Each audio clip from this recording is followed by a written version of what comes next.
ಆಕಾಶವಾಣಿ ಹಾಸನ. ವಿಶ್ವ ಗ್ಲಾಕೋಮಾ ಜಾಗೃತಿ ಸಪ್ತಾಹದ ಅಂಗವಾಗಿ ದೃಷ್ಟಿ ಕದಿಯುವ ಚೋರ ಗ್ಲಾಕೋಮಾ ಈ ಕುರಿತು ಡಾಕ್ಟರ್ ಚೈತ್ರ ಅನೂಪ್ ಅವರೊಂದಿಗೆ ಸಂದರ್ಶನ. ಸಂದರ್ಶಕರು ಸುಜಾತ ಎಫ್ ತಳವಾರ್. ನಮ್ಮ ಎಲ್ಲ ಪ್ರೀತಿಯ ಕೇಳುಗರಿಗೆ ನಮಸ್ಕಾರ. ಇಂದಿನ ಪ್ರಾಯೋಜಿತ ಕಾರ್ಯಕ್ರಮಕ್ಕೆ ನಿಮ್ಮೆಲ್ಲರಿಗೂ ಸ್ವಾಗತ. ಇವತ್ತಿನ ಕಾರ್ಯಕ್ರಮದಲ್ಲಿ ನಾವು ಗ್ಲೋಕೋಮಾ ಸಪ್ತಾಹವನ್ನ ಆಚರಿಸ್ತಾ ಇದ್ದೀವಿ. ಗ್ಲೋಕೋಮಾ ಕುರಿತಂತೆ ಮಾತಾಡೋಣ. ಈ ವಿಷಯಕ್ಕೆ ಸಂಬಂಧಪಟ್ಟ ಹಾಗೆ ಮಾಹಿತಿಯನ್ನ ಮಾಡಿಕೊಡ್ಲಿಕ್ಕೆ ನಮ್ಮ ಸ್ಟುಡಿಯೋದಲ್ಲಿದ್ದಾರೆ ಹಾಸನದ ಕೇಶವ ನೇತ್ರಾಲಯದಲ್ಲಿ ಗ್ಲೋಕೋಮಾ ತಜ್ಞರಾಗಿ ಕೆಲಸ ಮಾಡ್ತಾ ಇರುವಂತಹ ಡಾಕ್ಟರ್ ಚೈತ್ರ ಅನೂಪ್ ಅವರು. ಮೇಡಮ್ ನಮಸ್ತೆ. ನಮಸ್ಕಾರ ಮೇಡಮ್. ಕಾರ್ಯಕ್ರಮಕ್ಕೆ ಸ್ವಾಗತ ತಮಗೆ. ಧನ್ಯವಾದಗಳು. ಗ್ಲೋಕೋಮಾ ಸಪ್ತಾಹ ಪ್ರತಿ ವರ್ಷ ನಾವು ಮಾರ್ಚ್ 8ರಿಂದ 14ರವರೆಗೆ ಆಚರಿಸ್ತೀವಿ. ಇದೊಂದು ಸದ್ದಿಲ್ಲದೆ ಕಾಡುವಂತಹ ಕೊನೆಯ ಹಂತದಲ್ಲಿ ಗೊತ್ತಾಗುವಂತಹ ಕಾಯಿಲೆ. ಹಾಗಾಗಿ ಇದಕ್ಕೆ ಏನೇನ್ ಕಾರಣಗಳಾಗುತ್ತೆ? ಈಗ ಕಣ್ಣಿನ ಸಮಸ್ಯೆಗಳು ಎಲ್ಲರಿಗೂ ಹುಟ್ಟಿದಾಗಿಂದಾನೇ ಆರಂಭ ಆಗುತ್ತೆ. ಏನೇನು ಬೇರೆ ಬೇರೆ ತರದ ಸಮಸ್ಯೆಗಳಿರುತ್ತೆ. ಬಟ್ ಇದು ಯಾಕೆ ಬರುತ್ತೆ? ಗ್ಲೋಕೋಮಾ ಅನ್ನೋದು ಯಾವ ಹಂತದಲ್ಲಿ ಬರುವಂತಹ ಕಾಯಿಲೆ ಇದು? ಪ್ರತಿ ವರ್ಷ ನಾವು ಮಾರ್ಚ್ ತಿಂಗಳಲ್ಲಿ ಗ್ಲೋಕೋಮಾ ಅರಿವಾಗುವಂತ ಒಂದು ಸಪ್ತಾಹವನ್ನ ಆಚರಿಸ್ತೇವೆ. ಇದರ ಮೇನ್ ಉದ್ದೇಶ ಏನು ಅಂದ್ರೆ ಈ ಕಾಯಿಲೆಯ ಬಗ್ಗೆ ಅರಿವು ಮೂಡಿಸುವುದು ಅಂತ. ಭಯ ಅಲ್ಲ ಆಕ್ಚುಲಿ. ಈ ಕಾಯಿಲೆದು ಅತಿ ವಿಶಿಷ್ಟವಾದ ಒಂದು ಫೀಚರ್ ಏನು ಅಂದ್ರೆ ಇದರಲ್ಲಿ ಸಿಂಪ್ಟಮ್ಸ್ ಗೊತ್ತಾಗೋದಿಲ್ಲ. ಸೊ ರೋಗಿಗೆ ಕಣ್ಣಿನ ಒಳಗಡೆ ತನಗೆ ಗ್ಲಾಕೋಮಾ ಇದೆ, ತನ್ನ ಕಣ್ಣಿಗೆ ಗ್ಲಾಕೋಮಾ ಎಫೆಕ್ಟ್ ಆಗಿದೆ ಅನ್ನೋದಕ್ಕೆ ರೋಗಿಗೆ ಯಾವ ತರದ ರೋಗ ಲಕ್ಷಣಗಳು ಇರುವುದಿಲ್ಲ. ಸೊ ಈ ಕಾಯಿಲೆಯು ಅದಕ್ಕೆ ಫೇಮಸ್ ಆಗಿ ಇಂಗ್ಲಿಷ್ ಅಲ್ಲಿ ನಾವು ಇದನ್ನ ಸೈಲೆಂಟ್ ಥೀಫ್ ಆಫ್ ಸೈಟ್ ಅಂತ ಹೇಳ್ತೀವಿ. ಸೊ ಸದ್ದಿಲ್ಲದೆ ದೃಷ್ಟಿಯನ್ನು ಕಳ್ಳತನ ಮಾಡುವಂತ ಕಳ್ಳ. ನಮ್ಮ ದೃಷ್ಟಿಯನ್ನು ಕೂಡ ಗೊತ್ತಾಗದ ಹಾಗೆ ತಗೊಂಡು ಹೋಗುವಂತ ಒಂದು ಕಾಯಿಲೆಗೆ ಗ್ಲಾಕೋಮಾ ಅಂತ ಹೆಸರು.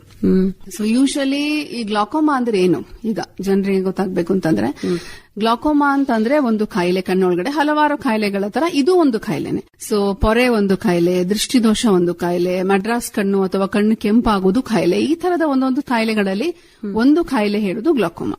ಇದರ ಬಗ್ಗೆ ನಾವು ಯಾಕೆ ಇಷ್ಟೊಂದು ಮಾತಾಡ್ತಾ ಇದ್ದೀವಿ, ಅಥವಾ ಈ ವಾರವೇ ನಾವು ಯಾಕೆ ಇದಕ್ಕೆ ಡೆಡಿಕೇಟ್ ಮಾಡಿದೀವಿ? ಒಂದು ವಾರವನ್ನೇ ಇಡೀ ನಾವು ಗ್ಲಾಕೋಮಾ ಜಾಗೃತಿ ಸಪ್ತಾಹ ಅಂತ ನಾವು ಆಚರಿಸ್ತಾ ಇದ್ದೀವಿ. ಅದು ವರ್ಲ್ಡ್ ವೈಡ್, ಬರೀ ಇಂಡಿಯಾದಲ್ಲಿ ಮಾತ್ರ ಅಲ್ಲ. This is world glaucoma week. So world glaucoma association ಇದನ್ನ ತಗೊಂಡಿದೆ. ಸೊ ಇಷ್ಟೆಲ್ಲ ನಾವು ಇದಕ್ಕೆ ಇಂಪಾರ್ಟೆನ್ಸ್ ಕೊಡ್ತಾ ಇದ್ದೀವಿ ಅಂತಂದ್ರೆ ಇದು ಯಾಕೆ ಅನ್ನೋದು ಪ್ರಶ್ನೆ ಆಗುತ್ತೆ. ಸೊ ಗ್ಲಾಕೋಮಾ ಅಂದ್ರೆ ಏನು? ಗ್ಲಾಕೋಮಾ ಅಂತ ಹೇಳಿದ್ರೆ ಕಣ್ಣು ಒಳಗಡೆ ಒಂದು ಆಪ್ಟಿಕ್ ನರ ಅಂತ ಒಂದು ನರ ಇರುತ್ತೆ. ಬಲಗಡೆ ಕಣ್ಣಿಗೆ ಒಂದು, ಎಡಗಡೆ ಕಣ್ಣಿಗೆ ಒಂದು, ಸೆಪರೇಟ್ ಆಗಿ ಬೇರೆ ಬೇರೆ ಇರುತ್ತೆ. ಕಣ್ಣಿನ ನಾವು ನೋಡುವಂತ ಯಾವುದೇ ವಸ್ತು ಇರಬಹುದು, ಅದರಿಂದ ಬರುವಂತ ಒಂದು ಇನ್ಫಾರ್ಮೇಶನ್ ಅನ್ನ, ದೃಷ್ಟಿಯ ಬಗ್ಗೆ ಬರುವಂತ ಇನ್ಫಾರ್ಮೇಶನ್ ಅನ್ನ ಈ ಆಪ್ಟಿಕ್ ನರವು ನಮ್ಮ ಮೆದುಳಿಗೆ ಅದನ್ನ ತಿಳಿಸುತ್ತೆ.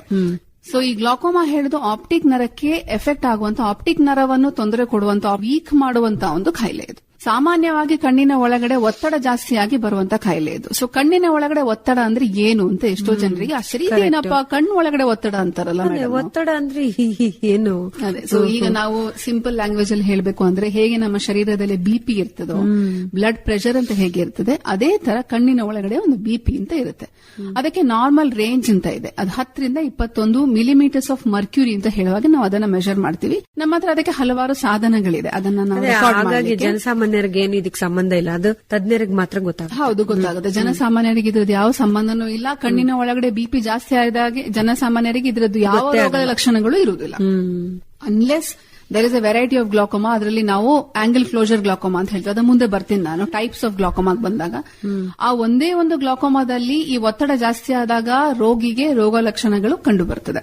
ಸೊ ಕಣ್ಣಿನ ಒಳಗಡೆ ಕೆಂಪಾಗೋದು, ಕಣ್ಣು ನೋವಾಗೋದು, ಯಾವುದೇ ಒಂದು ಬೆಳಕು ನೋಡಿದ್ರೆ ಅದರ ಸುತ್ತ ಹ್ಯಾಲೋಸ್ ಕಂಡು ಬರೋದು, ಕಾಮನ ಬಿಲ್ಲಿನ ಹಾಗೆ ಕಲರ್ಸ್.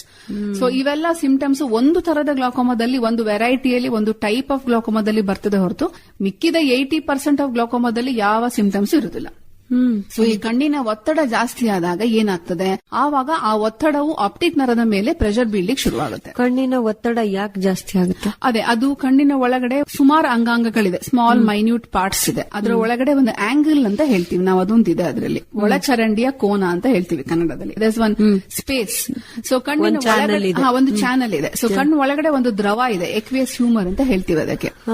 ಈಗ ನಮ್ಮ ಗಾಡಿಗಳಿಗೆ, ಕಾರಿಗೆ, ಬೈಕ್ಸ್ಗೆ ನಾವು ಹೇಗೆ ಇಂಜಿನ್ ಆಯಿಲ್ ಹಾಕ್ತಿವಿ ಸ್ಮೂತ್ ಆಗಿ ರನ್ ಹಾಕೊಂಡಿರ್ಲಿ ಅಂತ, ಅದೇ ತರ ದೇವರು ಕಣ್ಣು ಒಳಗಡೆ ಎಕ್ವಸ್ ಹ್ಯೂಮರ್ ಅಂತ ಹೇಳುವಂತ ಒಂದು ದ್ರವನ ಸೃಷ್ಟಿಪಡಿಸಿದಾನೆ. ಸೊ ಆ ದ್ರವ ಜನರೇಟ್ ಆಗ್ಬೇಕು, ಉಪಯೋಗಿಸಿ ಎಲ್ಲಾ ಕಣ್ಣಿನ ಒಳಗಡೆ ಪಾರ್ಟಿಗಳಿಗೆ ಅದು ಅದಕ್ಕೆ ಬೇಕಾಗಿರುವಂತಹ ನ್ಯೂಟ್ರಿಯೆಂಟ್ಸ್ ನ ಸಪ್ಲೈ ಮಾಡಿ ಅದು ರಕ್ತದ ಒಳಗಡೆ ಈ ಒಳಚರಂಡಿಯ ಮೂಲಕ ಹೋಗಿ ಸೇರ್ಕೊಳ್ಬೇಕು. ಹಾಗೆ ಹೊಸ ದ್ರವ ಉತ್ಪತ್ತಿ ಆಗಬೇಕು.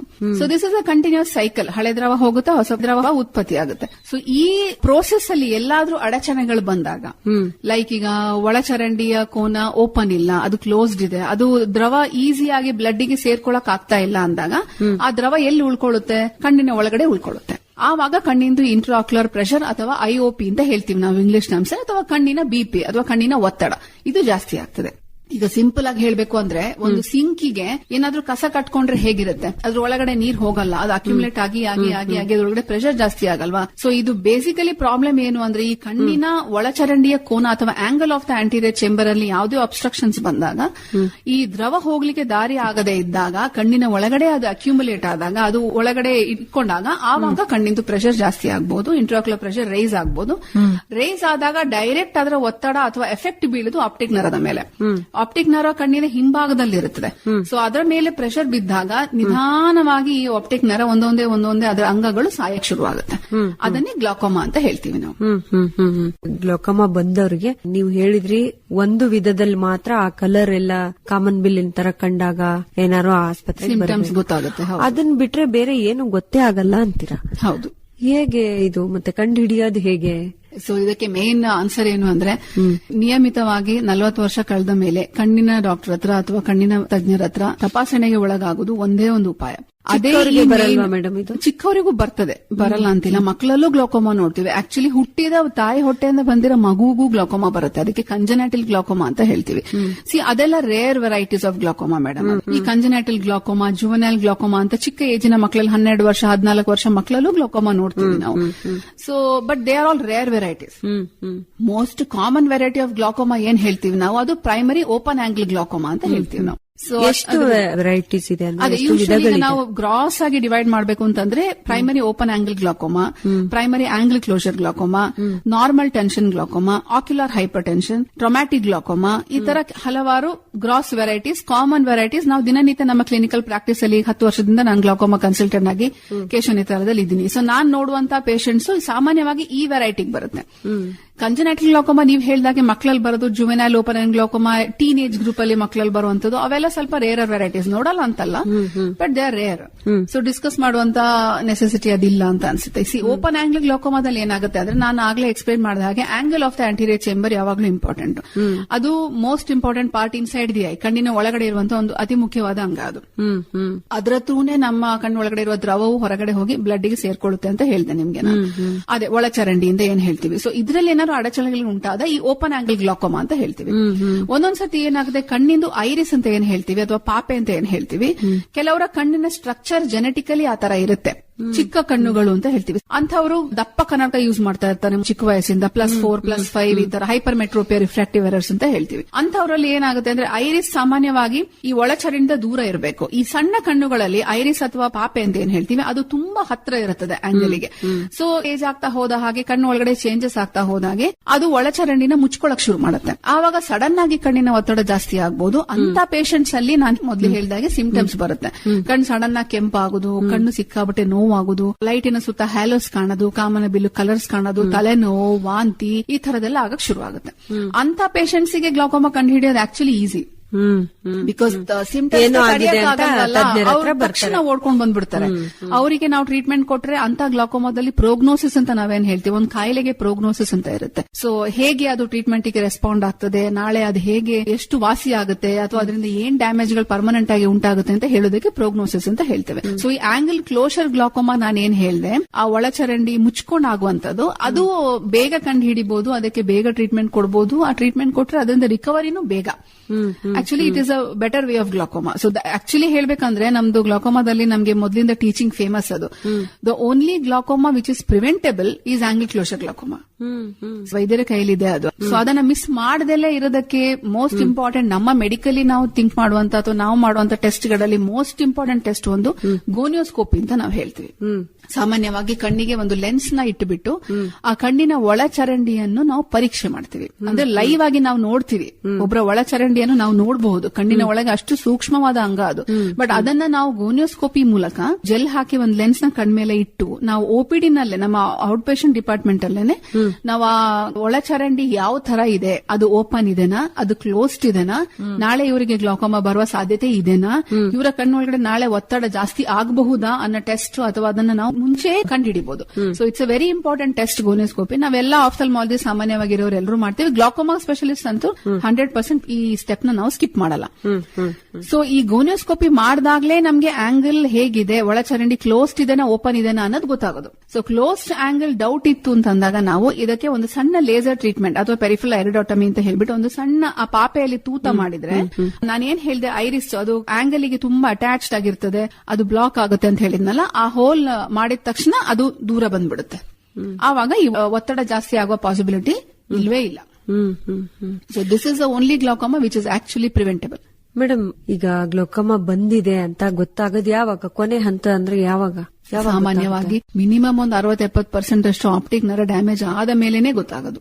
ಆದ್ಮೇಲೆ ಲಕ್ಷಣಗಳು ಕಾಣಿಸುತ್ತಾ? ಆದ್ಮೇಲೆ ಕಣ್ಣು ಮಂಜಾಗೋದು ಅಥವಾ ಕಣ್ಣಿನ ಬಾಹ್ಯ ದೃಷ್ಟಿ ಅಥವಾ ಪೆರಿಫೆರಲ್ ವಿಷನ್ ನಲ್ಲಿ ಕುರುಡು ಕಲೆಗಳು ಕಾಣುವುದು, ಸ್ಕೋಟೋಮಾಸ್ ಅಂತ ನಾವು ಹೇಳ್ತೀವಿ. ಅದಕ್ಕೆ ಕುರುಡು ಸಾಮಾನ್ಯ ಕಣ್ಣಿಗೆ ಕಾಣಿಸುತ್ತಾ? ಸಾಮಾನ್ಯ ಕಣ್ಣಿಗೆ ಕಾಣುತ್ತೆ. ಅದು ಕಣ್ಣು ಮುಂದ್ಗಡೆ ಏನೋ ಒಂದು ಕಪ್ಪು ಚುಕ್ಕೆ ತರ ಇದೆ, ಇದೇನೋ ಈ ಪಾರ್ಟ್ ನನಗೆ ಕಾಣಿಸ್ತಾ ಇಲ್ಲ. ಅಥವಾ ಸಾಮಾನ್ಯವಾಗಿ ಪೇಷಂಟ್ಸ್ ಹೇಗೆ ಹೇಳ್ತಾರೆ ಅಂದ್ರೆ ಡ್ರೈವ್ ಮಾಡುವಾಗ ಅವರಿಗೆ ಕಂಫರ್ಟೇಬಲ್ ಅನ್ಸಲ್ಲ.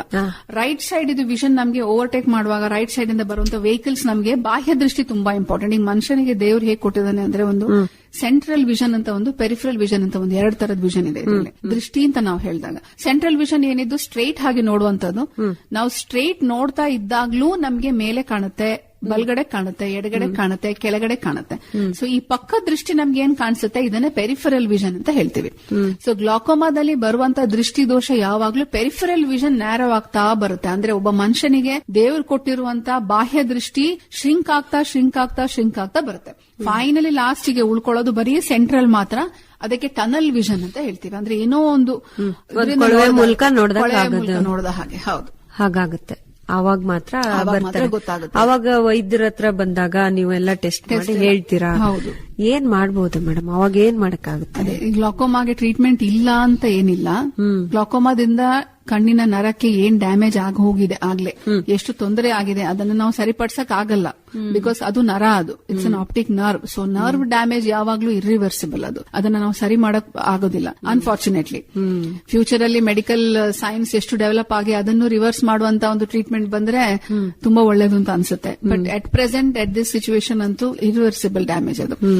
ಸೊ ಬಂದಾಗ ನಾವು ಗ್ಲಾಕೋಮಾನ ಕಂಡು ಹಿಡಿತೀವಿ. ಫಸ್ಟ್ ಕಣ್ಣಿಂದು ದೃಷ್ಟಿ ಚೆಕ್ ಮಾಡ್ತೀವಿ, ಕಣ್ಣಿಗೆ ಡ್ರಾಪ್ಸ್ ಹಾಕಿ ಒಂದು 1/2-3/4 ಗಂಟೆ ಅವ್ರನ್ನ ಕೂರಿಸಿ ಕಣ್ಣಿನ ಒಳಗೆ ಆಪ್ಟಿಕ್ ನರವನ್ನ ಲೈವ್ ಆಗಿ ನೋಡ್ತೀವಿ. ಅದಕ್ಕೆ ಬೇಕಾಗುವಂತ ಸಾಧನಗಳು ನಮ್ಮ ಹತ್ರ ಇದೆ. ಅದನ್ನೆಲ್ಲ ನೋಡಿ ಇವರಿಗೆ ಗ್ಲಾಕೋಮಾ ಇರಬಹುದು ಅಂತ ನಮಗೆ ಖಾತ್ರಿ ಆಗುತ್ತೆ. ಅದಾದ ಮೇಲೆ ಕೆಲವು ಗ್ಲಾಕೋಮಾಗೆ ಸಂಬಂಧಪಟ್ಟ ಹಾಗೆ ಟೆಸ್ಟ್ಗಳಿದೆ.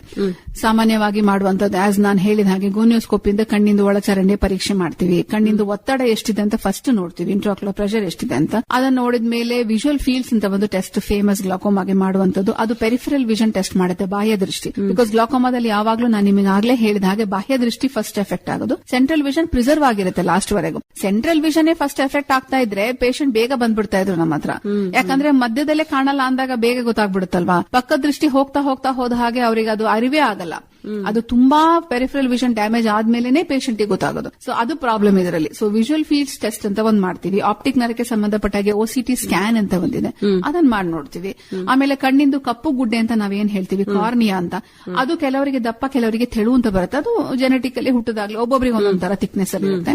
ಕಪ್ಪು ಗುಡ್ಡೆ ತೆಳು ಇದ್ದಾಗ ಗ್ಲಾಕೋಮಾ ಬರುವ ಚಾನ್ಸಸ್ ಜಾಸ್ತಿ. ಸೊ ಕಪ್ಪು ಗುಡ್ಡೆ ಎಷ್ಟಿದೆ, ಎಷ್ಟು ತೆಳು ಇದೆ, ದಪ್ಪ ಇದೆ ಅನ್ನೋದಕ್ಕೆ ಒಂದು ಟೆಸ್ಟ್ ಇದೆ, ಪ್ಯಾಕಿಮೆಟ್ರಿ ಅಂತ. ಅದೊಂದು ಮಾಡ್ತೀವಿ. ಇವೆಲ್ಲಾ ಟೆಸ್ಟ್ ಗಳು ಮಾಡಿ ನಮ್ಗೆ ನಿಮ್ಗೆ ಗೊತ್ತಾಯ್ತು, ಗ್ಯಾರಂಟಿ ಆಯ್ತು, ಒಂದ್ ಕಣ್ಣಲ್ಲಿ ಗ್ಲಾಕೋಮಾ ಇದೆ, 2 ಕಣ್ಣಲ್ಲಿ ಗ್ಲಾಕೋಮಾ ಇದೆ, ಅಥವಾ ಒಂದ್ ಸಿವಿಯರ್ ಇದೆ, ಒಂದ್ ಕಮ್ಮಿ ಇದೆ. ಇಷ್ಟೆಲ್ಲ ಮಾಡಿದ್ಮೇಲೆ ಫಸ್ಟ್ ಏಮ್ ನಮ್ದು ಆಸ್ ಅ ಡಾಕ್ಟರ್ ಏನು ಅಂದ್ರೆ ಕಣ್ಣೊಳಗಡೆ ಇರುವಂತ ಒತ್ತಡನ ನಾವು ಕಮ್ಮಿ ಮಾಡಬೇಕು. ಒತ್ತಡ ಜಾಸ್ತಿ ಇತ್ತು ಅಂತ ಬಂದ್ರೆ, ಸೊ 21 ಮೇಲೆ ಒತ್ತಡ ಬಂದಿದೆ ಅಂತಂದ್ರೆ ಫಸ್ಟ್ ಒತ್ತಡ ಕಮ್ಮಿ ಮಾಡುವಂತ ಟ್ರೀಟ್ಮೆಂಟ್. ಸೊ ಕಣ್ಣಿನ ಇಂಟ್ರಾಕ್ಯುಲರ್ ಪ್ರೆಷರ್ ನ ಕಮ್ಮಿ ಮಾಡಕ್ಕೆ ನಮ್ಮ ಹತ್ರ 3 ವಿಧಗಳಿದೆ. ಸೊ ಸ್ಟೇಜ್ ವೈಸ್ ಹೋಗ್ತೀವಿ, depending upon the stage of glaucoma. Early glaucoma, moderate glaucoma, severe glaucoma ಯಾವ ತರ ಇದೆ ಆ ತರ ನಾವು ಅದಕ್ಕೆ ಟ್ರೀಟ್ಮೆಂಟ್ ಕೊಡ್ತೀವಿ. ಮೈಲ್ಡ್ ಗ್ಲಾಕೋಮಾ ಅಂತ ಹೇಳೋದಕ್ಕೆ ಯೂಶುವಲಿ ನಾವು ಕಣ್ಣಿನ ಡ್ರಾಪ್ಸ್ ಮೂಲಕ ಟ್ರೀಟ್ಮೆಂಟ್ ಕೊಡ್ತೀವಿ. ಆ ಡ್ರಾಪ್ಸ್ ಮಾರ್ಕೆಟ್ ಅಲ್ಲಿ ಸುಮಾರು ತರದ ಗ್ಲಾಕೋಮಾ ಔಷಧಿಗಳಿದಾವೆ. ಕೆಲವು ದಿನದಲ್ಲಿ ಒಂದೇ ಸಲ ಹಾಕುವಂತದ್ದು ಇರ್ತವೆ, ಕೆಲವು ದಿನದಲ್ಲಿ 2 ಸಲ ಹಾಕಬಹುದು, ಕೆಲವು ದಿನದಲ್ಲಿ 3 ಸಲ ಹಾಕಬಹುದು. ಬಟ್ ಈ ಒಂದು ವಿಷಯ ಅರ್ಥ ಮಾಡ್ಕೊಳ್ಬೇಕಾಗಿದ್ದು, ಈ ಶುಗರಿಗೆ ಬಿಪಿಗೆ ನಾವು ಹೇಗೆ ಲೈಫ್ ಲಾಂಗ್ ಮಾತ್ರೆಗಳು ತಗೊಳ್ತೇವೆ, ಗ್ಲಾಕೋಮಾಗೆ ನಾವು ಒಂದ್ಸತಿ ಡ್ರಾಪ್ಸ್ ನ ಶುರು ಮಾಡಿ ನಿಮಗೆ ಕಣ್ಣಿಂದ ಒತ್ತಡ ಜಾಸ್ತಿ ಇದೆ, ನೀವು ಔಷಧಿ ಹಾಕಬೇಕು ಅಂತ ನಾವು ಬರ್ಕೊಟ್ರೆ ಇಟ್ ಇಸ್ ಅಂಡರ್ಸ್ಟುಡ್. ನಾವು ಹೇಳೇ ಹೇಳ್ತೀವಿ, ಬಟ್ ಪೇಷಂಟ್ ಗಳಿಗೂ ಅದು ಗೊತ್ತಿರಬೇಕು, ನಮ್ಮ ಕೇಳುಗರಿಗೂ ಗೊತ್ತಿರಬೇಕು, ಇದು ಲೈಫ್ ಲಾಂಗ್ ಟ್ರೀಟ್ಮೆಂಟ್. ಈ ಡ್ರಾಪ್ಸ್ ನ ನಾವು ನಿಲ್ಸಕ್ ಆಗಲ್ಲ. ಇದು ಖಾಲಿ ಆದ್ರೆ ಮತ್ತೆ ನೀವು ಆ ಬಾಟ್ಲಿ ತಗೊಳ್ಬೇಕು. ನಾನು 10 ಬಾಟ್ಲಿ ಯೂಸ್ ಮಾಡಿದೆ ಡಾಕ್ಟರ್, ಇನ್ನೂ ಮುಗ್ದಿಲ್ವಾ ಅನ್ನಂಗಿಲ್ಲ.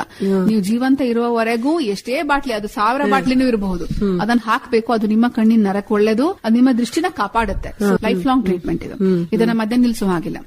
ಸಮ್ ವೆರೈಟೀಸ್ ಆಫ್ ಗ್ಲಾಕೋಮಾದಲ್ಲಿ ಕೆಲವೊಮ್ಮೆ ಮೆಡಿಕಲಿ ಕಂಟ್ರೋಲ್ ಮಾಡಕ್ ಆಗಲ್ಲ.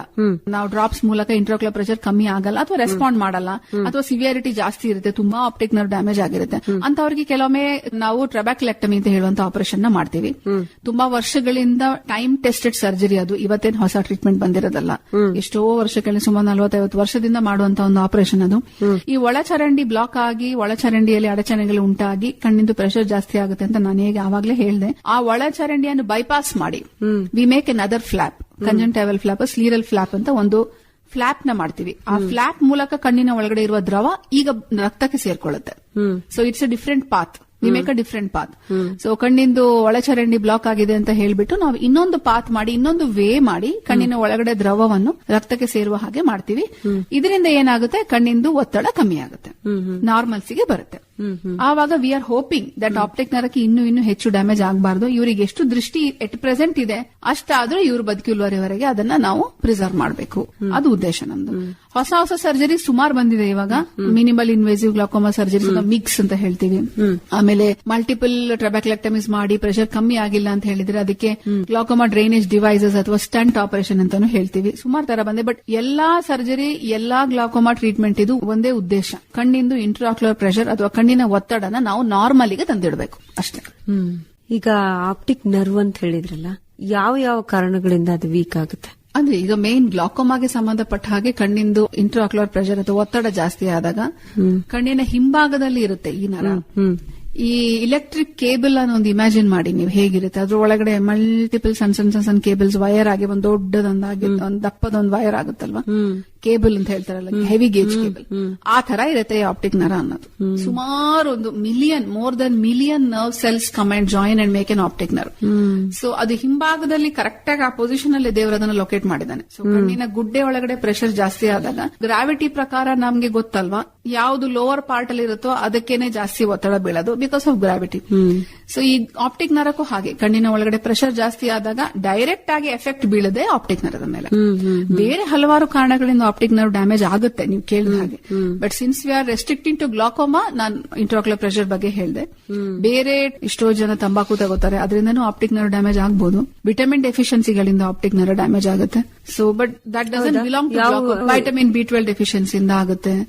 ಯೂಶಲಿ ಸಿಕ್ಕಾಬಟ್ಟೆ ಕುಡಿಯೋರಲ್ಲಿ ಆಪ್ಟಿಕ್ ನರ್ವ್ ಡ್ಯಾಮೇಜ್ ಆಗುತ್ತೆ. ಸೊ ಬ್ರೈನ್ ಟ್ಯೂಮರ್ಸ್ ಏನಾದ್ರೂ ಇತ್ತು ಅಂತಂದ್ರೆ, ತಲೆ ಒಳಗಡೆ ಗೆಡ್ಡೆ ಇದ್ರೆ ಅದರಿಂದನೂ ಆಪ್ಟಿಕ್ ನರ್ವ್ ಡ್ಯಾಮೇಜ್ ಆಗ್ಬೋದು. ಬಟ್ ನಾವು ಇವತ್ತು ಗ್ಲಾಕೋಮಾ ಬಗ್ಗೆ ಮಾತಾಡ್ತಾ ಇದ್ದೀವಿ ಅಂತ ಅನ್ನೋ ಉದ್ದೇಶಕ್ಕೆ ನಾನು ಇಂಟ್ರಾಕ್ಯುಲರ್ ಪ್ರೆಷರ್ ಜಾಸ್ತಿ ಆದ್ರೆ ಆಪ್ಟಿಕ್ ನರ್ವ್ ಡ್ಯಾಮೇಜ್ ಆಗುತ್ತೆ ಅಂತ ಹೇಳಿದೆ. ಬಟ್ ನೀವು ಕೇಳಿದಾಗೆ ಆಪ್ಟಿಕ್ ನರ್ವ್ ಡ್ಯಾಮೇಜ್ ಆಗುತ್ತೆ, ಬೇರೆ ಹಲವಾರು ಕಾರಣಗಳು ಕೂಡ ಇದಾವೆ. ಈಗ ಚಿಕಿತ್ಸೆ ವೆಚ್ಚ ಎಲ್ಲ ಹೇಗೆ? ತುಂಬಾ ಖರ್ಚಾಗುತ್ತಾ? ನೀವ್ ಹೇಳಿದ್ರಿ ಗ್ಲಾಕೋಮಾ ಒಂದ್ ಸರ್ತಿ ಬಂದ್ರೆ ಲೈಫ್ ಲಾಂಗ್ ಟ್ರೀಟ್ಮೆಂಟ್ ಖಂಡಿತ ಹೌದು. ಅಂದ್ರೆ ಉಳಿದ ದೃಷ್ಟಿಯನ್ನ ಉಳಿಸ್ಕೊಳ್ಳಿ. ಹೌದು. ಹೇಗೆ ಖರ್ಚೆಲ್ಲ ಏನ್ ತುಂಬಾ ಆಗುತ್ತಾ? ಏನಿದು? ಇಲ್ಲ, ಡ್ರಾಪ್ಸ್ ಹೌದು ನೀವು ಕೇಳಿದ್ರೆ ಈಗ ಅದು depends upon the financial status of the patient also ಅಲ್ವಾ. ಈಗ ಬಡವರಿಗೆ ಅಂತಂದ್ರೆ ಡೆಫಿನೆಟ್ಲಿ ಕಾಸ್ಟ್ಲಿನೇ ಅದು. ಡ್ರಾಪ್ಸ್ ಗ್ಲಾಕೋಮಾಗೆ ಸಂಬಂಧಪಟ್ಟ ಹಾಗೆ ಬರುವಂತ ಮಾರ್ಕೆಟ್ ಅಲ್ಲಿರುವ ಔಷಧಿಗಳೆಲ್ಲ ಒಂದು 2.5-3 ml ಔಷಧಿಗಳಿದ್ರು ಅದಕ್ಕೆಲ್ಲ 500 ಮೇಲೆ ಇರುತ್ತೆ ಬಾಟ್ಲು. ಕಾಸ್ಟ್ಲಿನೇ ಟ್ರೀಟ್ಮೆಂಟ್ ಅದು. ಸೊ ಒಂದು ತಿಂಗಳಲ್ಲಿ 2 ಬಾಟ್ಲಿ ಬೇಕು ಅಂದ್ರೆ ಒಂದ್ ತಿಂಗಳಿಗೆ 1,000 ನೀವು ಗ್ಲಾಕೋಮಾ ಡ್ರಾಪ್ಸಿಗೋಸ್ಕರ ತೆಗೆದಿಡ್ಬೇಕು. ಸರ್ಕಾರ ಏನಾದ್ರೂ ಇದಕ್ಕೆ ವ್ಯವಸ್ಥೆ ಮಾಡಿದ್ಯಾ ಮೇಡಮ್? ಅಂದ್ರೆ ಬೇರೆ ಬೇರೆ ಕಾರ್ಡ್ಸ್ ಎಲ್ಲ ಇದೆ ಈಗ ಸರ್ಕಾರಿ ಆಸ್ಪತ್ರೆಗಳಲ್ಲಿ, ಇದಕ್ಕೇನಾದ್ರೂ ವ್ಯವಸ್ಥೆ ಇದೆಯಾ? ಹೌದು, definitely drugs are available in the government hospitals, but ಅದನ್ನ ಅವ್ರು ಕೊಡ್ತಾರೆ, ಅದು ಕಮ್ಮಿಗೆ ಸಿಗುತ್ತೆ ಅಲ್ಲಿ. ಜನರಿಗೆ ಅಂತ ಮಾಡಿದ್ದಾರೆ, 100% ಆಗಿದೆ. ಮತ್ತೆ ಈ ಸಂಬಂಧಪಟ್ಟಾಗಿರೋ ಆಪರೇಷನ್ಗಳು ಎಲ್ಲ ಗವರ್ಮೆಂಟ್ ಹಾಸ್ಪಿಟಲ್ ನಡೆಯುತ್ತೆ. ಈಗ ನಾನು ಏನ್ ಹೇಳಿದೆ, ಟ್ಯೂಬರ್ಕ್ಯುಲೆಕ್ಟಮಿ ಅಂತ ಹೇಳುವಂತದ್ದೆಲ್ಲ ಅಲ್ಲೂ ನಡೆಯುತ್ತೆ. ಸೊ ಮಾಡದೇ ಇರುವಂತ ಏನ್ ಸರ್ಜರಿಗಳೇನಿಲ್ಲ, ಗವರ್ಮೆಂಟ್ ಅಲ್ಲಿ ಕಮ್ಮಿಗೆ ಆಗ್ಬಹುದು ಅಂತ ಅನ್ಸುತ್ತೆ ನಂಗೆ. ಈ ತಜ್ಞ ವೈದ್ಯರು ಬರೆದಿರುವಂತಹ ಔಷಧಿಗಳನ್ನು ಬಿಟ್ಟು ಬೇರೆ ಏನಾದ್ರು ಜೀವನ ಶೈಲಿಯಿಂದ ಇದಕ್ಕೇನಾದ್ರು ಮಾರ್ಪಾಡು ಮಾಡ್ಕೋಬಹುದಾ? ಆ ನರ್ವನ್ನ ಸ್ಟ್ರಾಂಗ್ ಮಾಡ್ಕೊಳ್ಳಿಕ್ಕೆ ಆ ತರದ್ದೇನಾದ್ರು ಇದೆಯಾ? ಅದೇ ಇವಾಗೆಲ್ಲ ಜಿಂಕೋಬಾ ಎಕ್ಸ್ಟ್ರಾಕ್ಟ್ಸ್, ಆಮೇಲೆ ಮಲ್ಟಿವಿಟಮಿನ್ಸ್ ಅವೆಲ್ಲ ಸ್ವಲ್ಪ ಹೆಲ್ಪ್ ಆಗುತ್ತೆ ಅಂತ ಅಂತಾರೆ. ಬಟ್ ಎಷ್ಟರ ಮಟ್ಟಿಗೆ ಅವೆಲ್ಲ ಕೆಲಸ ಮಾಡುತ್ತೆ ಅಂತ ಹೇಳಕ್ ಆಗಲ್ಲ. ಜೀವನ ಶೈಲಿಯಲ್ಲಿ ಏನಾದ್ರು ಚೇಂಜಸ್ ಮಾಡಬೇಕು ಅಂತ ಅಂದ್ರೆ ಒಂದು ವಿಷಯ ಹೇಳಲಿಕ್ಕೆ ಇಷ್ಟಪಡ್ತೀನಿ ನಾನು. ಯೂಶಲಿ ಕೆಲವರಿಗೆ 1 ಲೀಟರ್ 2 ಲೀಟರ್ ನೀರು ಒಂದೇ ಸಲ ಬೆಳಿಗ್ಗೆ ಕುಡಿಯೋ ಅಭ್ಯಾಸ ಇರುತ್ತೆ. ಅದಕ್ಕೆ ದಟ್ ಕ್ಯಾನ್ ಪ್ರೆಸಿಪಿಟೇಟ್ ಗ್ಲಾಕೋಮಾ. ಹೆಚ್ಚಿನ ಜನರಿಗೆ ಈ ವಿಷಯ ಗೊತ್ತಿರಲ್ಲ. ಸೊ ಕಣ್ಣಿನ ಒತ್ತಡ ಸಡನ್ ಆಗಿ ಜಾಸ್ತಿ ಆಗುವ ಚಾನ್ಸಸ್ ಇರುತ್ತೆ ಈ ತರದ ಅಭ್ಯಾಸಗಳಲ್ಲಿ. ಸೊ ಯಾಕಂದ್ರೆ ಅದು ಬ್ಲಡ್ ಒಳಗಡೆ ವಾಲ್ಯೂಮ್ ಜಾಸ್ತಿ ಆಗುತ್ತೆ. ನಾವು ನೀರು ಕುಡಿದಾಗ ದ್ರವ ಕೂಡ ಹೆಚ್ಚು ಸೆಕ್ರೀಟ್ ಆಗುತ್ತೆ. ಸೊ ಕಣ್ಣಿನ ಒಳಗಡೆ ಒತ್ತಡ ಜಾಸ್ತಿ ಆಗುವಂತ ಸಾಧ್ಯತೆ ಈ ತರ ಹ್ಯಾಬಿಟ್ ಅಲ್ಲಿ 100% ಇದೆ. ಅಂದ್ರೆ ಎದ್ದ ತಕ್ಷಣ 1 ಲೀಟರ್ ಕೆಲವರಿಗೆ ತುಂಬಾ ಅಭ್ಯಾಸ ಇರುತ್ತೆ. ನೀರು ಕುಡಿಬಾರ್ದು ಅನ್ನೋದಲ್ಲ ಇದು. ಒಂದೇ ಸಲಿ 500 ml ಗಿಂತ ಹೆಚ್ಚು ನೀರು ಕುಡಿಯೋದು ಗ್ಲಾಕೋಮಾಗೆ ಅದು ಒಳ್ಳೇದಲ್ಲ, ಡೆಫಿನೆಟ್ಲಿ ಅಪಾಯಕಾರಿ. ಅದು ಅದನ್ನ ಹ್ಯಾಬಿಟ್ ನ ಚೇಂಜ್ ಮಾಡ್ಕೊಳ್ಬೇಕು ಅಂತ ನಾನು ಕೇಳ್ಕೊಳ್ತೀನಿ ಎಲ್ಲರ ಹತ್ರ. ಬಿಕಾಸ್ ಈಗ ಜನರು ಜಾಸ್ತಿ ಹೆಲ್ತ್ ಕಾನ್ಶಿಯಸ್ ಆಗ್ತಾ ಇದ್ದಾರೆ. ತುಂಬಾ ನೀರು ಕುಡಿಬೇಕು, ಅದು ಇದು ಎಲ್ಲ ಇವಾಗ ಸಿಕ್ಕಾಪಟ್ಟೆ ಕಾನ್ಶಿಯಸ್ನೆಸ್. ನೀರು ಕುಡಿಯೋದು ಯಾವಾಗ್ಲೂ ಒಳ್ಳೇದೇ, ಕೆಟ್ಟದು ಅಂತಲ್ಲ. Body hydration is very important. But at the same time ಒಂದು ಸ್ಟ್ರೆಸ್ ಟೆಸ್ಟ್ ತರ, ಅದು ವಾಟರ್ ಡ್ರಿಂಕಿಂಗ್ ಟೆಸ್ಟ್ ಅಂತ ಹೇಳ್ತೀವಿ ನಾವು. ಸೊ ಈ ಮನುಷ್ಯನಿಗೆ ಗ್ಲಾಕೋಮಾ ಆಗಬಹುದಾ, ಈ ಮನುಷ್ಯನ ಒಳಗಡೆ ಕಣ್ಣಿನ ಒತ್ತಡ ಜಾಸ್ತಿ ಆಗಬಹುದಾ ಇಲ್ವಾ ಅಂತ ಚೆಕ್ ಮಾಡಕ್ಕೆ ನಾವು ಇದನ್ನ ಒಂದು ಟೆಸ್ಟ್ ಪ್ರಕಾರ ಯೂಸ್ ಮಾಡ್ತೀವಿ. ಅಂದ್ರೆ ನಾವು ಒಬ್ಬ ಮನುಷ್ಯನ ಓಪಿಡಿ ಕರ್ಸ್ಬಿಟ್ಟು ಕೂರಿಸಿ ಅವನಿಗೆ 2 ಲೀಟರ್ ನೀರು ಕೊಟ್ಬಿಟ್ಟು ಅರ್ಧ ಗಂಟೆ ಬಿಟ್ಟು ಪ್ರೆಷರ್ ಚೆಕ್ ಮಾಡ್ತೀವಿ. ಅವ್ನ ಪ್ರೆಷರ್ ಜಾಸ್ತಿ ಆಗಿರುತ್ತೆ. So it is also a provocative test type, water drinking test. So continuous ಆಗಿ ಒಂದೇ ಸಲಿ ನೀರು ಕುಡಿಯೋದು more than 1 litre definitely it can precipitate glaucoma. Especially ನಾನು ಹೇಳಿದ ಹಾಗೆ ನ್ಯಾರೋ ಆಂಗಲ್ ಕೇಸಸ್ ಅಲ್ಲಿ. ಅವಾಗಲೇ ನಾನು ಹೇಳಿದಾಗೆ ಕೆಲವರಿಗೆ ಓಪನ್ ಆಂಗಲ್ ಇರುತ್ತೆ, ಕೆಲವರಿಗೆ ನ್ಯಾರೋ ಆಂಗಲ್ ಇರುತ್ತೆ ಅಂತ ಹೇಳಿ. ಸೊ ಈ ನ್ಯಾರೋ ಆಂಗಲ್ ಇರುವ ಪೇಷಂಟ್ಸ್ ಅಲ್ಲಿ ಈ ಪ್ರಾಬ್ಲಮ್ ಆಗುವ ಚಾನ್ಸಸ್ ಜಾಸ್ತಿ, ಎಸ್ಪೆಷಲಿ ಆಫ್ಟರ್ 60. ಸೊ ಬಿಕಾಸ್ ಕಣ್ಣು ಒಳಗಡೆ ಪೊರೆನೂ ಬರ್ತಾ ಇರುತ್ತೆ. ಕಣ್ಣು ಒಳಗಡೆ ಮೊದಲೇ ಸ್ವಲ್ಪ ಚಿಕ್ಕ ಕಣ್ಣಿರುತ್ತೆ, ಸೈಜ್ ಸಣ್ಣದು ಕಣ್ಣಿಂದು. ಆಮೇಲೆ ನಾನು ಹೇಳಿದಾಗೆ ಐರಿಸಿಗೂ ಆಂಗಲಿಗೂ ಗ್ಯಾಪ್ ಜಾಸ್ತಿ ಇರಲ್ಲ. ಜೊತೆಗೆ ನೀವು 2 ಲೀಟರ್ ಒಟ್ಟಿಗೆ ನೀರು ಕುಡಿದ್ರಿ. So there are high chances that your pressure can go up. ಆಮೇಲೆ ನಾನು ಹೇಳಿದಾಗ ಅಕ್ಯೂಟ್ ಸಿಂಪ್ಟಮ್ಸ್ ಇಂದ ನೀವು ಹಾಸ್ಪಿಟಲ್ಗೆ ಬರೋ ಸಾಧ್ಯತೆ ಇರಬಹುದು, like pain, redness, vomiting, headache, ಈ ತರದನ್ನೆಲ್ಲ. ಸೊ ದಯವಿಟ್ಟು ಆ ಹ್ಯಾಬಿಟ್ ನ ಒಂಚೂರು ಚೇಂಜ್ ಮಾಡ್ಕೊಳ್ಬೇಕು ಅಂತ ಕೇಳ್ಕೊಳ್ತೀನಿ. ಮೇಡಮ್, ಇನ್ನೊಂದು ಸಾಮಾನ್ಯ ಕಂಪ್ಲೇಂಟ್ ಇದೆ, ಅದ್ ನಿಜನ ಸುಳ್ಳು ಗೊತ್ತಿಲ್ಲ, ನೀವ್ ಹೇಳ್ಬೇಕು. ಈ ಮಧುಮೇಹ ಇರುವಂತವ್ರಿಗೆ ಗ್ಲಾಕೋಮಾ ಜಾಸ್ತಿ ಚಾನ್ಸಸ್ ಅಂತ ಹೇಳ್ತಾರಲ್ಲ, ಅದ್ ನಿಜಾನ? ಹೌದು, ಖಂಡಿತ ನಿಜ, 100% ಅದು. Diabetes and glaucoma go hand in hand ಅಂತ. ಸೊ ಯೂಶಲಿ ಡಯಾಬಿಟಿಸ್ ಇರೋ ಪೇಷಂಟ್ಸ್ ಗೆ ಗ್ಲಾಕೋಮಾ ಬರೋ ಸಾಧ್ಯತೆ ಜಾಸ್ತಿ, ಹಲವಾರು ಕಾರಣಗಳಿಂದ. ಸಾಮಾನ್ಯವಾಗಿ ಅದೇ ಕಣ್ಣಿನ ಒಳಚರಂಡಿಯಲ್ಲಿ ಅಡಚಣೆಗಳು ಉಂಟಾಗಕ್ಕೆ ಶುರುವಾಗುತ್ತೆ. ಆಮೇಲೆ ಅವರಿಗೆ ಕಣ್ಣಿನ ಒಳಗಡೆ ರಕ್ತನಾಳಗಳು ಬೆಳ್ಕೊಳಕ್ ಶುರುವಾಗುತ್ತೆ. ಅದರಿಂದನೂ ಒಂಥರ ಗ್ಲಾಕೋಮಾ, ನಿಯೋವ್ಯಾಸ್ಕ್ಯುಲರ್ ಗ್ಲಾಕೋಮಾ ಅಂತ ಹೇಳ್ತೀವಿ ನಾವು. ಸೊ ಕಣ್ಣಿಂದ ನರದೊಳಗಡೆ ಡಯಾಬಿಟಿಕ್ ರೆಟಿನೋಪತಿ ಅಂತ ಏನ್ ಚೇಂಜಸ್ ಆಗುತ್ತೆ. ಈಗ ಡಯಾಬಿಟೀಸ್ ಅನ್ನೋದು it is a disease that effects all parts of the body. ನಿಮಗೆ ಗೊತ್ತಿದ್ದ ಹಾಗೆ ಕಿಡ್ನಿ ಎಫೆಕ್ಟ್ ಆಗುತ್ತೆ, ಕಣ್ಣು ಎಫೆಕ್ಟ್ ಆಗುತ್ತೆ, ಹಾರ್ಟ್ ಎಫೆಕ್ಟ್ ಆಗುತ್ತೆ, ಪೆರಿಫರಲ್ ನ್ಯೂರೋಪತಿ ಆಗುತ್ತೆ. ಸೊ ಇವೆಲ್ಲಾ ಪ್ರಾಬ್ಲಮ್ಸ್ ಬರುತ್ತೆ ಡಯಾಬಿಟೀಸ್ ಅಲ್ಲಿ. ಅದೇ ತರ ಕಣ್ಣಿನ ನರನು ಎಫೆಕ್ಟ್ ಆಗುತ್ತೆ, ಕಣ್ಣಿನ ರೆಟಿನಾ ಎಫೆಕ್ಟ್ ಆಗುತ್ತೆ. ಆ ಕಂಡೀಷನ್ ಗೆ ಡಯಾಬಿಟಿಕ್ ರೆಟಿನೋಪತಿ ಅಂತ ಹೇಳ್ತೀವಿ. ಸೊ ಅದ್ರೊಳಗಡೆ ಹೈಪಾಕ್ಸಿಯಾ ಆಗಿ ಆಕ್ಸಿಜನ್ ಲೆವೆಲ್ಸ್ ಕಮ್ಮಿ ಆಗಿ ಹೊಸ ರಕ್ತನಾಳಗಳು ಬೆಳ್ಕೊಳ್ತವೆ. ಹೊಸ ರಕ್ತನಾಳಗಳು they are not as strong as natural. ನಮ್ಮಲ್ಲಿ ದೇವರು ಕೊಟ್ಟ ರಕ್ತನಾಳಗಳಷ್ಟು ಗಟ್ಟಿ ಇರುವುದಿಲ್ಲ ಅದು. ಆಮೇಲೆ ಅಷ್ಟೊಂದು ಆಕ್ಸಿಜನ್ ಸಪ್ಲೈನು ಮಾಡಲ್ಲ ಅದು ತೊಂದರೆನೆ ಮಾಡುತ್ತಾ ಹೊರತು ಅದರಿಂದ ಯಾವ ಉಪಯೋಗ ಇಲ್ಲ. ಸೊ ಆ ತರ ರಕ್ತನಾಳಗಳು ಬೆಳ್ಕೊಂಡಾಗ ಅದು ನಾನು ಹೇಳಿದ ಹಾಗೆ ಒಳಚರಣೆ ಅಥವಾ ಆಂಗಲ್ ಅಲ್ಲೂ ಬೆಳ್ಕೊಳ್ಬಹುದು. ಆ ಬೆಳ್ಕೊಂಡಾಗ you can have this kind of glaucoma. ಅದಕ್ಕೆ ನಿಯೋವ್ಯಾಸ್ಕ್ಯುಲರ್ ಗ್ಲಾಕೋಮಾ ಅಂತ ಹೇಳ್ತೀವಿ. ಡಯಾಬಿಟಿಕ್ಸ್ ಅಲ್ಲಿ ತುಂಬಾ ಕಾಮನ್ ಅದು. ಡಯಾಬಿಟಿಸ್ ಇರುವವರು, ಹೈಪರ್ ಟೆನ್ಷನ್ ಇರುವವರು, ಅಂದ್ರೆ ಬಿಪಿ ಜಾಸ್ತಿ ಇರುವವರು, ಹಾರ್ಟಿನ ತೊಂದರೆ ಇರುವವರು, ಮತ್ತೆ 40 ವರ್ಷ ಮೇಲ್ಪಟ್ಟವರು, 60 ವರ್ಷ ಮೇಲ್ಪಟ್ಟವರಿಗೆ ಇನ್ನೂ ರಿಸ್ಕ್ ಜಾಸ್ತಿ ಆಗುತ್ತೆ. ಪ್ಲಸ್ ಕಣ್ಣಿಗೇನಾದ್ರೂ ಹಳೆ ಗಾಯ ಆಗಿದ್ರೆ, ಕಣ್ಣಿಗೆ ಹಳೆ ಪೆಟ್ಟಾಗಿದ್ರೆ, ಏಟಾಗಿದ್ರೆ ಅಂತ ಪೇಷಂಟ್ಸ್, ಅಥವಾ ಯಾವುದೇ ತರದ ಸ್ಟೀರಾಯ್ಡ್ ಬಳಕೆ ಮಾಡುವಂತ ಪೇಷಂಟ್ಸ್, ಅವರಲ್ಲಿ ಗ್ಲಾಕೋಮಾ ಜಾಸ್ತಿ. ಈ ಸ್ಟೀರಾಯ್ಡ್ ಅಂತ ಹೇಳುವಂತದ್ದು it's double edged sword. So ಒಳ್ಳೆದು ಅಂದ್ರೆ ಯಾವುದೇ ಔಷಧಿಯ ಮೂಲಕ ಅಷ್ಟೇ ತಗೋಬಹುದು, ಅದನ್ನ ಬೇರೆ ಔಷಧಿ ಮೂಲಕನೇ ಎಷ್ಟೊಂದು ಜನ ಅದನ್ನ ಬಳಸ್ತಾರೆ. ಬಿಕಾಸ್ ಅದು ಸುಮಾರು ತರದಲ್ಲಿ ಬರುತ್ತೆ. ಲೈಕ್ ಕಣ್ಣಿಗೆ ಹಾಕುವಂತ ಡ್ರಾಪ್ಸ್ ಇಂದನೂ ಬರ್ಬೋದು, ಅಥವಾ ನಾವು ಮುಖದ ಹತ್ರ ಪಿಗ್ಮೆಂಟೇಷನ್ ಇದೆ ಏನು ಅಂತ ಹೇಳ್ಬಿಟ್ಟು ಎಷ್ಟೊಂದ್ ಸತಿ ಡಾಕ್ಟರ್ಗೂ ಬರ್ಕೊಡುವಂತ ಔಷಧಿಗಳಲ್ಲಿ ಸ್ಟಿರಾಯ್ಡ್ಸ್ ಇರುತ್ತೆ.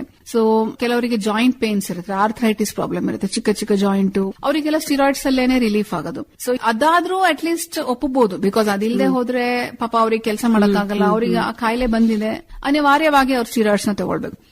ಬಟ್ ನಾನ್ ಹೇಳ್ತಾ ಇರುವ ಒಂದು ಸ್ಟ್ರೆಸ್ ಮಾಡುವಂತ ಪಾಯಿಂಟ್ ಇಲ್ಲಿ ಏನು ಅಂದ್ರೆ, ಎಷ್ಟೋ ಜನ ಕಣ್ಣಿಗೂನು ಸ್ಟಿರಾಯ್ಡ್ಸ್ ನ ವೈದ್ಯರ ಸಲಹೆ ಇಲ್ಲದೆ ಬಳಸ್ತಾರೆ. ಹೇಗೆ ಮೇಡಮ್? ಯೂಶಲಿ ಹೇಗೆ ಅಂತಂದ್ರೆ, ಈ ಸಿಮೆಂಟ್ ವರ್ಕರ್ಸ್ ಅಥವಾ ಈ ಮನೆ ಕೆಲಸ ಮಾಡುವವರು ಅಥವಾ ಹೊರಗಡೆ ಕೆಲಸ ಮಾಡುವವರು ಅಥವಾ ಏನೋ ಒಂದು ಕಾರಣಕ್ಕೆ ಕಣ್ ಕೆಂಪಾಗುತ್ತೆ, ಸ್ವಲ್ಪ ಕಣ್ ಕಡ್ತಾ ಬರುತ್ತೆ, ಕಣ್ ಚುಚ್ಚುತ್ತೆ, ಒತ್ತುತ್ತೆ, ಇದೆಲ್ಲದಕ್ಕೂ ಔಷಧಿ ಹಾಕೊಳ್ಳುವಂತ ಒಂದು ಅಭ್ಯಾಸ ಜನರಿಗೆ.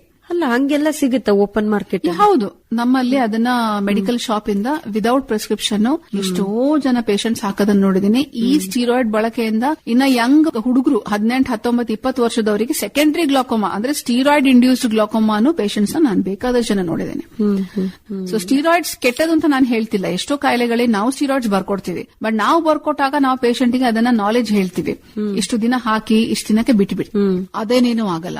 ಅನಿರ್ದಿಷ್ಟಕವಾಗಿ ಬಳಸಿದ್ರಿಂದ 2 ವರ್ಷ 3 ವರ್ಷ ಈ ತರ ವಿದೌಟ್ ಅಡ್ವೈಸ್ ಬಳಸೋದ್ರಿಂದ ಮಾತ್ರ definitely it's a danger. It's not suppose to be used without doctor's advice. ಈಗ ಕಣ್ಣಿನ ಸಮಸ್ಯೆ ಇರ್ಲಿ ಇಲ್ಲದೆ ಇರ್ಲಿ, ಈ ಕಾರ್ಯಕ್ರಮ ಕೇಳ್ತಾ ಇರುವಂತವ್ರು ಎಷ್ಟು ದಿನಗಳಿಗೆ ಒಂದ್ಸರ್ತಿ ಕಣ್ ಟೆಸ್ಟ್ ಮಾಡಿಸ್ಕೋಬೇಕು? 40 ವರ್ಷ ಮೇಲ್ಪಟ್ಟವರು ಅಟ್ ಲೀಸ್ಟ್ 2 ವರ್ಷಕ್ಕೊಂದ್ಸರ್ತಿ, 60 ವರ್ಷ ಮೇಲ್ಪಟ್ಟವರು ಪ್ರತಿ ವರ್ಷ, ಮಧುಮೇಹದಿಂದ ಬಳಲುತ್ತಾ ಇರುವವರು, ಡಯಾಬಿಟಿಸ್ ಇರುವವರು 100% ವರ್ಷಕ್ಕೊಂದ್ಸರ್ತಿ ಮಾಡಿಸ್ಲೇಬೇಕು, ಕಂಪಲ್ಸರಿ ಅದು.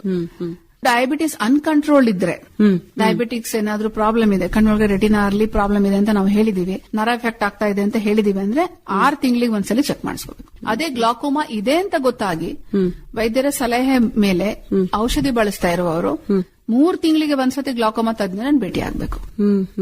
ಲೈಫ್ ಲಾಂಗ್ ಇರುವಂತ ಒಂದು ಪ್ರೋಸೆಸ್ ಇದು.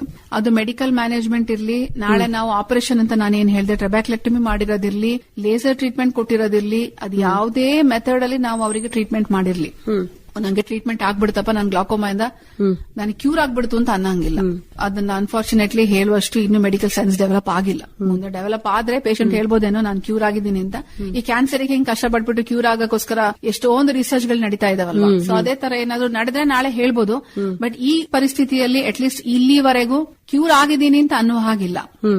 ಏನೇ ಟ್ರೀಟ್ಮೆಂಟ್ ಕೊಟ್ರು ಕಂಪಲ್ಸರಿ ಆಗಿ 3 ತಿಂಗಳಿಗೆ ಒಂದ್ಸರ್ತಿ ಅಥವಾ 6 ತಿಂಗಳಿಗೆ ಒಂದ್ಸಲಿ ವೈದ್ಯರು ಯಾವಾಗ ಕರೀತಾರೆ ಆವಾಗ ಬಂದು ಪರೀಕ್ಷೆ ಮಾಡಿಸ್ಕೊಳ್ತಲೇ ಇರ್ಬೇಕಾಗುತ್ತೆ. ಈ ಕಣ್ಣಿನ ಒತ್ತಡ ವೇರಿಯೇಷನ್ ಆಗ್ಬೋದು, ನಾವು ಕೊಟ್ಟಿರೋ ಟ್ರೀಟ್ಮೆಂಟ್ ಸ್ವಲ್ಪ ಸಮಯ ಕೆಲಸ ಮಾಡಬಹುದು, ಆಮೇಲೆ ಆಗದೆ ಇರಬಹುದು, ಅಥವಾ ನಾವು ಆಪರೇಷನ್ ಟ್ರೆಬ್ಯಾಕ್ಲೆಕ್ಟಮಿ ಮಾಡಿರ್ತೀವಿ, 4 ವರ್ಷ ಚೆನ್ನಾಗಿ ಪ್ರೆಷರ್ ಕಮ್ಮಿ ಇರುತ್ತೆ, ಆಮೇಲೆ ಜಾಸ್ತಿ ಆಗಿ ಶುರು ಆಗ್ಬಹುದು. So this is a never ending process for both patient and the doctor ಅಲ್ವಾ? ಇದರಿಂದ ಡಾಕ್ಟರ್ಗೆ ಏನು ಸಂತೋಷ ಇರೋದಿಲ್ಲ, 100% ಇಲ್ಲ, ಆಕ್ಚುಲಿ ಇರೋದಿಲ್ಲ. ಆದ್ರೆ ನಮ್ಮ ದೃಷ್ಟಿ ಕಣ್ಣಿಲ್ದೆ ಇದ್ರೆ ಜಗತ್ತು ಹೆಂಗಿರುತ್ತೆ? ನೀವು ಮಾತಾಡುವಾಗ ನಾನು ಅದನ್ನೇ ಕಲ್ಪನೆ ಮಾಡ್ಕೋತಾ ಇದ್ದೆ, ದೃಷ್ಟಿ ಇಲ್ದಿದ್ರೆ ಜಗತ್ತು ಹೇಗಿರುತ್ತೆ ಅಂತ. ಇರೋ ದೃಷ್ಟಿಯನ್ನ ಕಾಪಾಡ್ಕೊಳ್ಬೇಕು ಅಂತಂದ್ರೆ ರೆಗ್ಯುಲರ್ ಚೆಕಪ್ ಒಂದೇ ನಮ್ಗೆ ದಾರಿ. ಹಾಗಾಗಿ ಮೊದ್ಲೇ ಗೊತ್ತಾದ್ರೆ ಅದನ್ನ ಮುಂದೂಡಬಹುದು. ಹೌದು, ಅದನ್ನ ಪ್ರಿವೆಂಟ್ ಮಾಡಬಹುದು ಅಂತ ಹೇಳಿದ್ರಿ. ಹಾಗೆ ಸ್ವಲ್ಪ ಅದನ್ನ ಅವಾಯ್ಡ್ ಮಾಡಬಹುದು ಅಂತ ಹೇಳಿದ್ರಿ, ಮುಂದೂಡಬಹುದು ಅಂತ ಹೇಳಿದ್ರಿ. ಹಾಗಾಗಿ ನಮ್ಗೆ ಸಾಧ್ಯತೆಗಳು ಗೊತ್ತಾಗೋದು ತಜ್ಞರನ್ನ ಭೇಟಿಯಾದಾಗ. ನಮ್ಗೆ ಗೊತ್ತಿಲ್ಲದೆ ಇರೋ ಸೈನ್ಸ್ ಬಗ್ಗೆ ನಾವು ಎಕ್ಸ್ಪೆರಿಮೆಂಟ್ ಮಾಡಕ್ ಹೋಗ್ಬಾರ್ದು, ಗೊತ್ತಿರೋರ ಹತ್ರ ಹೋಗ್ಬೇಕು. ಹೌದು, ಇದುವರೆಗೆ ಗ್ಲೋಕೋಮಾಕ್ಕೆ ಸಂಬಂಧಪಟ್ಟ ಹಾಗೆ ಹಲವಾರು ಒಳ್ಳೆ ಮಾಹಿತಿಗಳನ್ನ ತಿಳಿಸ್ಕೊಟ್ಟಿದ್ದೀರಾ. ಧನ್ಯವಾದಗಳು. ಧನ್ಯವಾದಗಳು ಮೇಡಮ್.